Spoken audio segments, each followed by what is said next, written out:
ঈশানীর ওষুধে বিষ মেশাতে গিয়ে বাণীর কাছে ধরা পড়ল মৌলি। হ্যাঁ বন্ধুরা, সম্পূর্ণটা জানতে ভিডিওটা প্রথম থেকে শেষ পর্যন্ত দেখতে থাকুন। ধারাবাহিকের শুরুতে দেখা যাচ্ছে অনিরুদ্ধ ঈশানীকে বলছে যে মাসিমণি, তোমার ওই বাণীর ওপর এতটা রাগ কেন, তুমি বলতে পারো? ওকে আমি প্রথম জানিয়েছিলাম যে ও রায়বাড়ির সন্তান, ও তাই আনন্দে আত্মহারা হয়ে তোমার কাছে জানাতে এসেছিল। ও না কোনোদিনও কোনো প্ল্যান করেনি, কারোর বিরুদ্ধে ষড়যন্ত্র করেনি। আনি তো এবার কি বলবে, অনিরুদ্ধকে বলছে যে মিস্টার চ্যাটার্জি আপনি থাকতে দিন না, এসব চুপ করুন, বাদ দিন।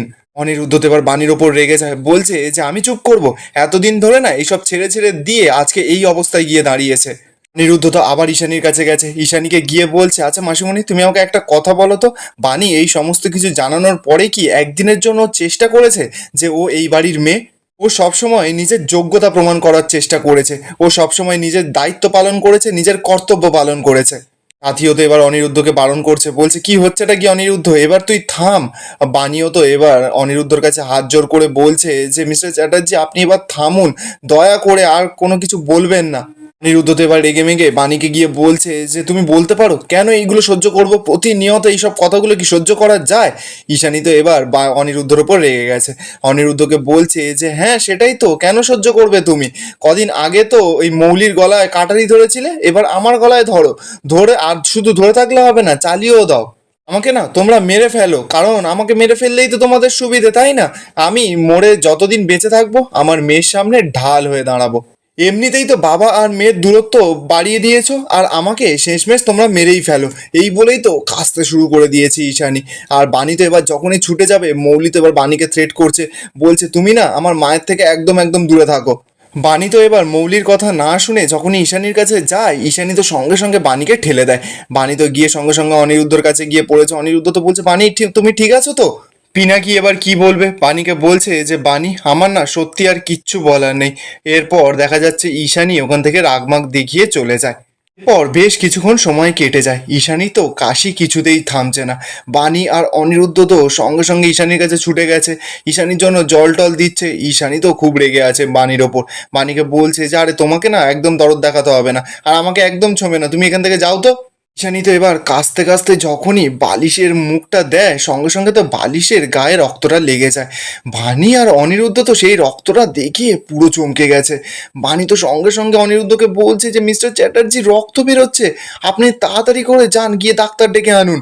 বাণী তো এবার মনে মনে বলছে যে তার মানে কি ওষুধগুলো কোনো কাজই করছে না, মায়ের তো দিন দিন কাশিটা আরো বেড়েই চলেছে। ঠিক তখনই তো সেখানে মৌলি চলে আসে, মৌলি এসেই বাণীকে সরিয়ে দিচ্ছে, বলছে এই সরো দেখি, সরো দেখি মায়ের কি হয়েছে। না না, এক্ষুনি মায়ের এই ওষুধটা খাইয়ে দেবো, দিলেই মা একদম ঠিক হয়ে যাবে। মৌলিতে এবার ওষুধটা হাতে নিয়ে মনে মনে বলছে যে হ্যাঁ এই ওষুধটা খেলেই তো এবার কাজ শুরুটা হবে। এই ওষুধটা খেলে এমন কাজ শুরু হবে যে কেউ কল্পনাও করতে পারছে না, কারণ আমি আসল ওষুধের জায়গায় খুব সুন্দর একটা ওষুধ বদলে দিয়েছি। মৌলি তো এবার বাণীকে ঠেলে দিচ্ছে, বলছে যে তুমি যাও তো এখান থেকে, আমি আমার মায়ের যত্ন নেব। এই বলেই তো মৌলি ওষুধটা নিয়ে ঈশানীর পাশে বসে। ঠিক তখনই তো অনিরুদ্ধ সেখানে আসে, অনিরুদ্ধ এসেই বাণীকে বলছে যে বাণী আমি ডাক্তারকে এক্ষুনি খবর দিয়ে দিয়েছি, ডাক্তার এক্ষুনি আসলো বলে। এদিকে মৌলি তো ঈশানীকে সেই ভুলভাল ওষুধগুলো খাওয়াচ্ছে। মৌলি তো এবার মনে মনে বলছে যে আমাকে ক্ষমা করে দিও মম, আমার না কিচ্ছু করার নেই, আমি তোমাকে একদম কষ্ট দিতে চাইনি, কিন্তু বাণী আমার অবস্থাটা এমন করে দিয়েছে যে আমাকে এই পথটাই বেছে নিতে হলো। আমার না এখন সত্যি অনেকটা টাকার দরকার, আর যেদিন তুমি জানতে পারবে যে আমি তোমার আসল মেয়ে নই, বাণী তোমার আসল মেয়ে, তখন তো তুমি আমাকে দূরে সরিয়ে দেবে। মৌলি তো এবার ওষুধটা খাইয়ে ঈশানীকে ঘুম পাড়িয়ে দেয়। ঠিক তখনই বাণী অনিরুদ্ধকে বলছে যে মিস্টার চ্যাটার্জি, আমার মনে হচ্ছে যে আমাদের অন্য কোনো ডক্টরের সঙ্গে কনসাল্ট করা উচিত। অনিরুদ্ধ তখন বাণীকে বলছে কিন্তু কেন?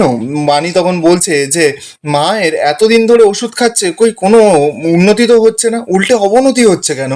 আমার না সত্যি খুব ভয় লাগছে মিস্টার চ্যাটার্জি।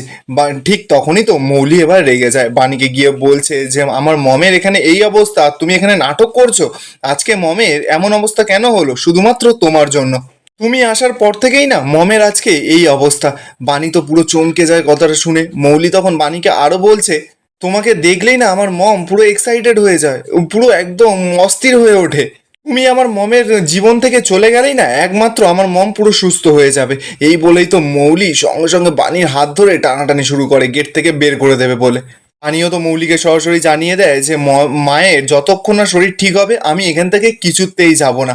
মৌলিও তো জেদ করছে, বাণীকে তো বের করেই ছাড়বে, বাণীর হাত ধরে টানাটানি করছে। ঠিক তখনই অনিরুদ্ধ মৌলির হাতটা ছাড়িয়ে দিয়ে বলছে যে ছাড়ো, এখন না একদম জেদাজিদি করার সময় নয়। বাণী তো এদিকে ঈশানীর দিকে তাকিয়ে ঠাকুরকে বলছে যে ঠাকুর, আমার মাকে তুমি সুস্থ করে দাও, মা যতই আমাকে ভুল বুঝুক না কেন তুমি মাকে ঠিক করে দাও। ঠিক তখনই তো সেখানে ডাক্তারবাবু চলে আসে। ডাক্তারবাবু আসতেই ঈশানীকে দেখে টেকে বলছে যে মিসেস রয়, আপনি কিন্তু খুব একটা ঠিক করে ওষুধ টষুধ খাচ্ছেন না, নইলে তো এরকম হওয়ার কথা নয়। আচ্ছা, আমি একটা ইঞ্জেকশন দিয়ে দিয়েছি, আপনার এক্ষুনি ঘুম পাবে, পরে আপনি আস্তে আস্তে ঠিক হবেন। বাণী তো এবার ডাক্তারবাবুকে প্রশ্ন করছে, বলছে ডাক্তারবাবু, মায়ের আস্তে আস্তে এরকম খারাপ অবস্থাই বা হচ্ছে কেন? সমস্ত ওষুধ তো ঠিক টাইম টাইম পড়ছে, তাহলে এরকম সমস্যাটা হচ্ছে কেন? ডাক্তারবাবু তখন বাণীকে বোঝাচ্ছে, বলছে এই রক্তটা দেখে এখন থেকে এতটা চিন্তা করবার কিছু নেই। অনেক সময় টানা কাশি বা গলার ওপর চাপ পড়লে এমনটা হতেই পারে। তবুও সাবধানতার জন্য আমি ওষুধগুলো চেঞ্জ করে দিচ্ছি, আগের ওষুধগুলো, আর সিরাপ একটা দিয়ে দিলাম, সেটাও খাওয়াবেন। মৌলি তো এবার ডাক্তারের কথা শুনে মনে মনে বলছে যে আগের ওষুধগুলোতে আমি সব কিছু ঠিকঠাক রেডি করে রেখেছিলাম, কিন্তু আবার যে এই যে সিরাপ টিরাপ দিচ্ছে এগুলোতেও স্লো পয়জনটা মেশাতে হবে, তাহলেই তো ঠিকঠাকভাবে কাজ করবে। ডাক্তারবাবুটা তো এদিকে প্রেসক্রিপশনটা লিখে মৌলির হাতে দিয়ে চলে যায়। মৌলি তো এবার বাণীকে বলছে যে বাণী, তোমাকে না এত চিন্তা করতে হবে না, আমি ওষুধ আনার ব্যবস্থাটা করে নিচ্ছি। বাণীর তো এবার সন্দেহ হয়, বাণী মনে মনে বলছে যে এ কি, হঠাৎ করে এ আবার এতটা উল্টো সুরে গান গাইছে কেন? বাণী আর অনিরুদ্ধ তো এবার ওখান থেকে চলে যায়। মৌলি এবার ঈশানীর পাশে বসে বলছে যে মনে মনে, আমি মেরে ফেলবো এই ঈশানী রয়কে। এরপর বেশ কিছুক্ষণ সময় কেটে যায়, রাত হয়ে গেছে। ঠিক তখনই মৌলি ঈশানীর ঘরে ঢুকেছে একটা ওষুধের শিশির নিয়ে, আর মনে মনে বলছে ঈশানীর পাশে বসে যে ঈশানী রয়, তুমি মরে গেলেই তো আমি ফায়দা পাবো, তুমি মরে গেলেই আমি 2 কোটি টাকা পাবো। মৌলিতেও এবার দেখা যাচ্ছে যে একটা পয়জনের বোতল এনে সেই পয়জনটা ঈশানী সিরাপের মধ্যে ঢালতে শুরু করে দিয়েছে। এবার সেই পয়জন থেকে তো কিছু ফোঁটা নিচে ওষুধটা পড়ে যায়। ঠিক তখনই দেখা যাচ্ছে সেখানে বাণী স্যুপ নিয়ে চলে এসেছে। সঙ্গে সঙ্গে তো মৌলি তাড়াহুড়ো করে ওষুধের শিশিটা যখন ঢাকনাটা লাগাতে যাবে, ঠিক তখনই তো মৌলি স্লিপ খেয়ে সেই মেঝেতেই হুমড়ি খেয়ে পড়ে যায়।